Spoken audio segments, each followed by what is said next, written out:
Basically, what she was saying about those topics is what people needed to hear and need to internalize about these topics. Hey guys, it's Katla. Welcome to my 16th episode. I don't really feel like making one of my already prepared and researched episodes today because I am so anxious and so tired right now. So I'm just going to have a bit of a discussion on a person who I absolutely admire and look up to, and that is former U.S. Surgeon General Jocelyn Elders.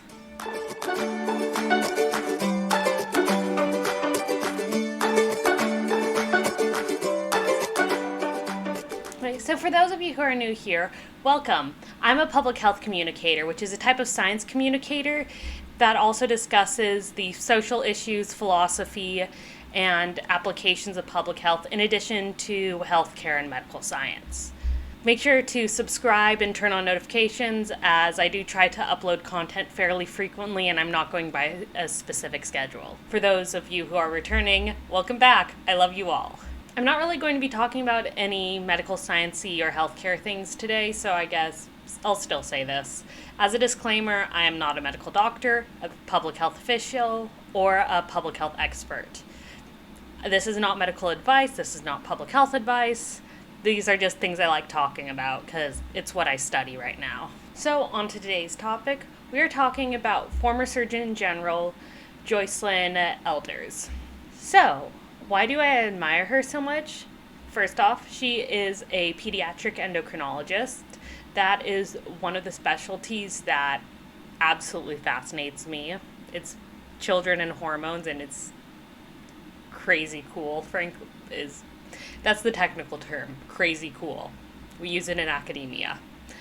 Second, she is the second woman, second person of color, and first African American to serve as Surgeon General. Her time as Surgeon General was in the 1990s under Bill Clinton's presidency. Oh, and she was forced to resign because she had frank discussion about drug legalization, masturbation, and contraception. And frankly, in public health, those are the discussions we need to push. She was pushing for comprehensive sex ed before people really even considered it at all, when sex ed was still very much let's stick a video in. The fact that she created so much controversy by discussing the truth about these topics is just such an indictment of American society at that time. It's such a disappointment that she was forced to resign when she just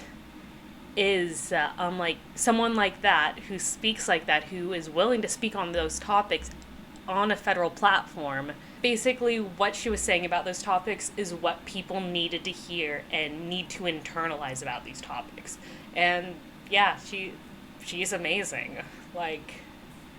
That's all I can say.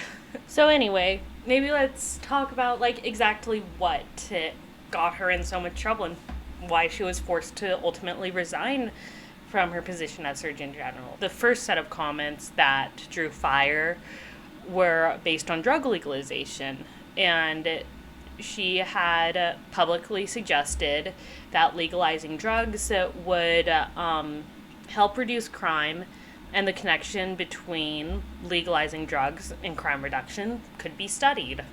The thing is, when you get into the judicial system, looking at it from a public health standpoint, so to say, it's snowballs. One little crime can ruin you for the rest of your life. It's a domino effect. If we're reducing the influence of the first little petty, ultimately inconsequential things, like small quantity drug possession, yeah, it would reduce crime overall, and that is something we should study more. Too much for the 90s, I guess. So, a month after those drug legalization comments, she was asked about abortion, which is just, a lovely topic that you will never anger anyone by making a statement about it. And her comment was, "We really need to get over this love affair with the fetus and start worrying about children." Yeah, I 100% agree with that. We need our social programs to actually support individuals in this world, children especially. Like, I'm so happy for some of the current pandemic recovery plans because they are helping, like, they're helping childhood poverty, which is such an important thing. One thing you see in terms of healthcare all the time is that you're constantly building a foundation for your future, essentially. Early childhood is one of the most important places for foundation. So we need to make sure that children are actually getting a healthy start in life. That's just it. So we have the drug legalization comments and the abortion comments. And now, later that year, she was invited to a United Nations conference on AIDS, and she was asked if masturbation should be promoted to prevent young people from engaging in riskier sexual activity. That's something that should be studied, but it just seems to make more sense. And her response was, I think that it is part of human sexuality and perhaps it should be taught. This was the straw that broke the camel's back, essentially, why she was forced to resign. Like, the soundbite of perhaps it should be taught is not the greatest, like, when we're making a comment on sex ed, because that it is very, very ambiguous.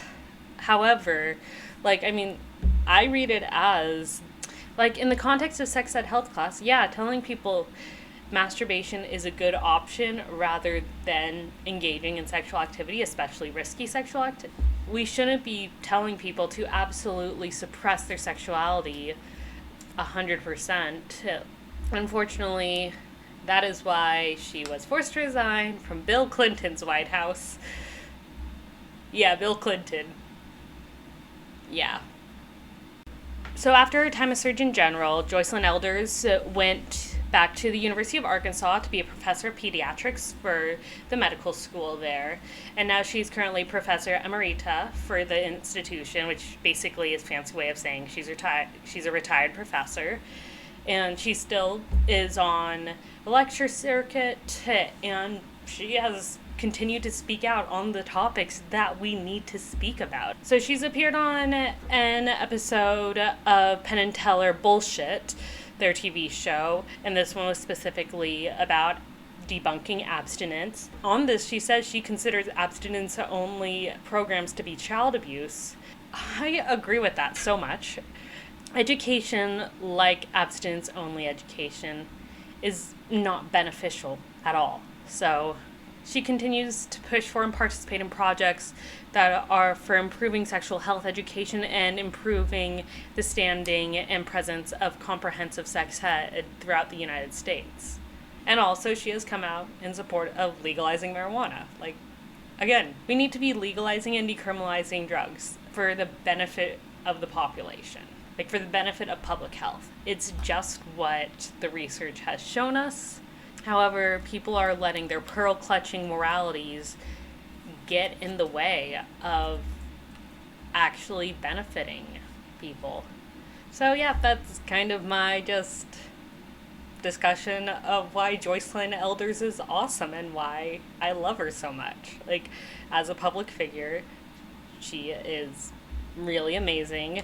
She is someone who's important to take note of in the public policy side of public health, especially when seeing how political reasons really ousted her from the position she was in, when it's really what those who study public health, those who work in public health-based professions should be advocating for.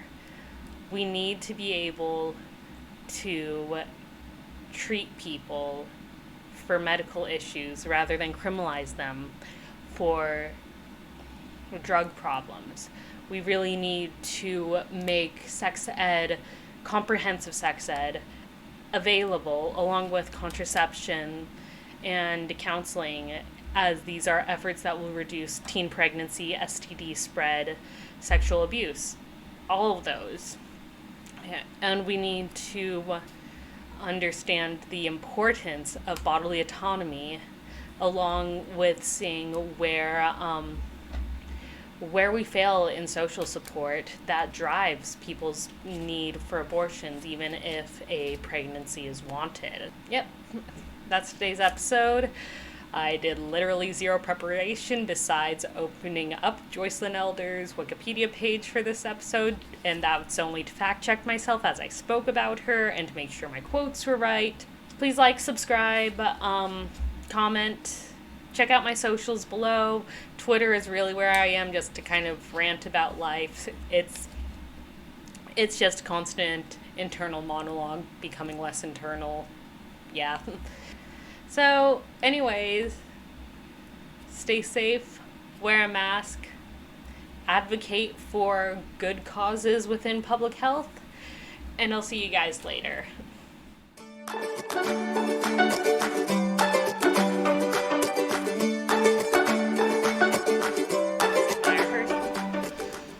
Oh my fucking god, those words.